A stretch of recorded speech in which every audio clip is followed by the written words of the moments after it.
Welcome to the Tech Egg. Don't get scrambled. Enjoy the video. In this video, I will explain how to do division questions.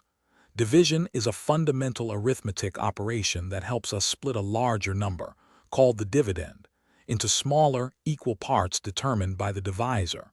The answer we get is known as the quotient. For example, if you have 10 cookies and want to share them equally among 2 friends, each friend receives 5 cookies. This simple concept forms the basis for all division problems, from basic facts to complex long division.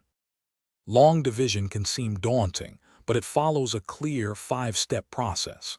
First, divide the initial digits of your dividend by the divisor. Next, multiply that quotient digit by the divisor. Then, subtract this product from the part of the dividend you just used. After that, bring down the next digit from the dividend. Finally, repeat these 4 steps until you have no more digits to bring down, systematically working through the entire problem. Sometimes, a division problem doesn't result in a whole number.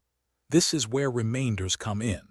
A remainder is simply the amount left over when the dividend cannot be divided equally by the divisor.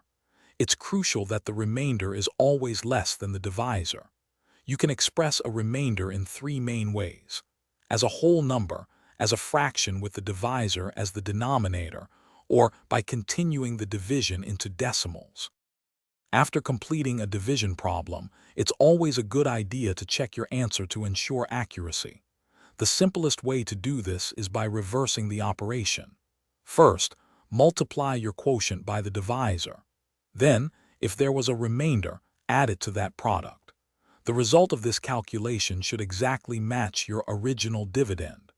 This quick verification step can save you from errors and build confidence in your mathematical skills. Thanks for watching. Consider subscribing if I helped unscramble your problems.